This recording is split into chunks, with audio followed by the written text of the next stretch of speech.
Sejarah Ambalan.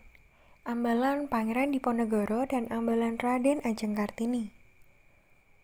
Pangeran Harya Diponegoro atau biasa disapa dengan Pangeran Diponegoro adalah salah seorang pahlawan nasional Republik Indonesia yang memimpin Perang Diponegoro atau Perang Jawa selama periode tahun 1825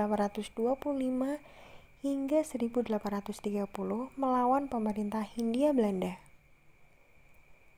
Dalam kehidupan sehari-harinya, Pangeran Diponegoro adalah pribadi yang menyukai sirih dan rokok sigara Jawa yang dilinding khusus dengan tangan, mengoleksi emas, dan berkebun. Sang pangeran pertama kali menikah pada usia 27 tahun dengan Raden Ayu Retno Madubrongto, seorang guru agama dan putri kedua dari Kiai Gede Dadapan. Dari hasil pernikahan ini, Diponegoro memiliki anak laki-laki bernama Putra Diponegoro II. Pada 27 Februari 1807, Pangeran Diponegoro kembali menikah untuk kedua kalinya dengan putri dari Raden Tumenggung Natawijaya III, seorang bupati dari Panolan Jipang Kesultanan Yogyakarta, bernama Raden Ajeng Supatmi. Itu pun atas permintaan Sultan Hamengkubuwono III. Diponegoro kemudian bercerai 3 tahun setelah pernikahannya tersebut dan dianugerahi seorang anak bernama Pangeran Diponingrat yang memiliki sifat arogan menurut Putra Diponegoro II. Pernikahan ketiga terjadi pada tahun 1808 dengan R.A. Retnodewati, seorang putri kiai di wilayah selatan Yogyakarta.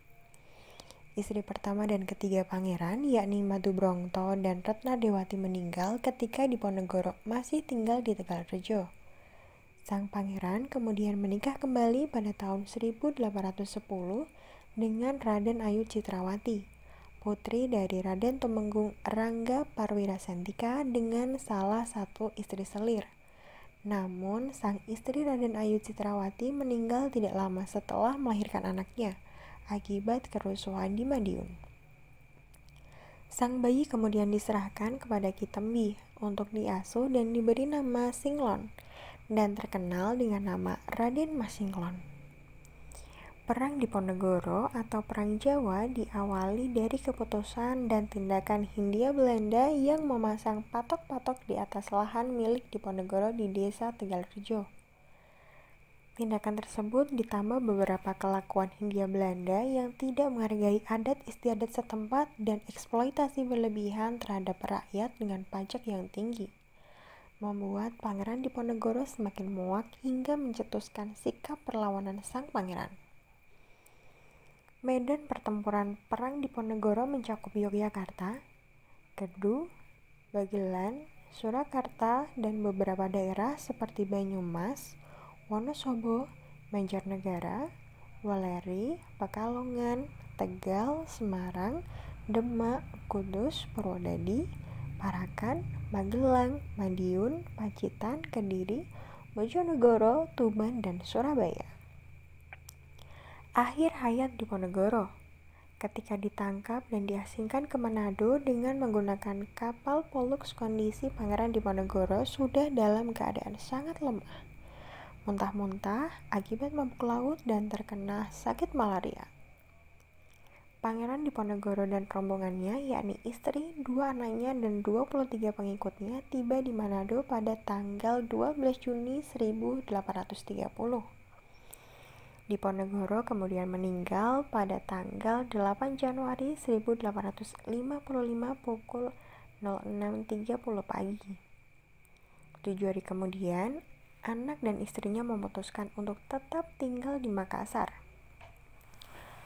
Menurut sejarawan yang menulis tentang Diponegoro, Gubernur Jenderal A.J. Mar van Twist mengeluarkan perintah rahasia bahwa keluarga Diponegoro tetap diperlakukan sebagai orang dalam pengasingan dan hanya diperbolehkan berada di Makassar. Namun mereka mendapatkan tunjangan 6.000 gulden yang dibayarkan melalui Keraton Yogyakarta. Peninggalan bersejarah Pangeran Diponegoro. Yang pertama yaitu Babad Diponegoro. Babad Diponegoro merupakan kumpulan puisi mocopat atau puisi tradisional Jawa atau tembang setebal 1170 halaman folio yang menceritakan sejarah Nabi. Sejarah Pulau Jawa baik pada zaman Majapahit hingga Perjanjian Giyanti Mataram yang dituturkan langsung oleh Pangeran Diponegoro sendiri dan ditulis oleh juru tulis sejak Mei 1831 hingga Februari 1832 ketika sang pangeran diasingkan di Manado. Yang kedua yaitu keris. Beberapa keris yang dimilikinya adalah keris Kiai Omyang tersimpan di Museum Sasana Wiratama Yogyakarta.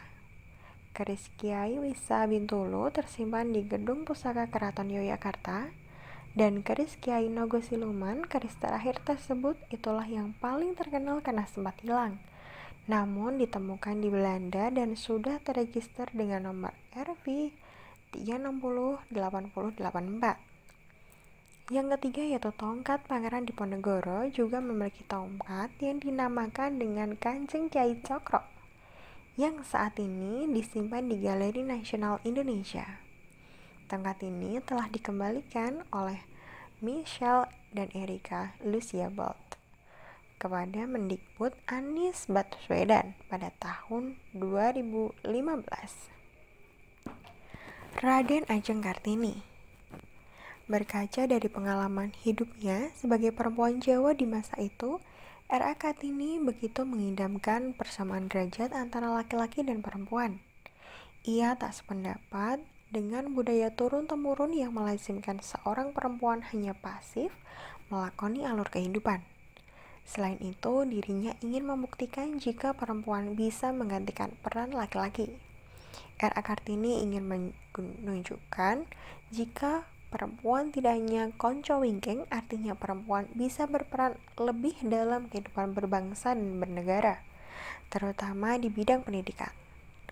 Perempuan juga bisa menentukan pilihan hidup, tak harus atas paksaan orang tua, dan perempuan juga bisa sekolah setinggi-tingginya. Sesuai dengan ketetapan Presiden RI Insinyur Soekarno melalui Surat Nomor 108 Tahun 1964 tertanggal 2 Mei 1964 menetapkan R.A. Kartini sebagai pahlawan kemerdekaan nasional. Di surat yang sama, Soekarno juga menetapkan peringatan Hari Kartini sebagai hari besar nasional yang jatuh pada tanggal 21 April setiap tahunnya. Tanggal tersebut dipilih sesuai dengan hari lahir R.A. Kartini.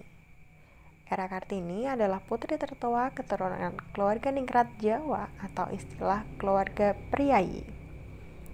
Dengan kata lain, ia menyandang predikat sebagai kasta bangsawan di kala itu. Raden Ajeng Kartini menikah tak lama kemudian dengan Bupati Rembang Raden Adipati Djoyodiningrat pada tanggal 12 November 1903. Mengerti akan keinginannya, sang suami memberi dukungan penuh mendirikan sekolah wanita di sebelah timur pintu gerbang kompleks kantor Kabupaten Rembang.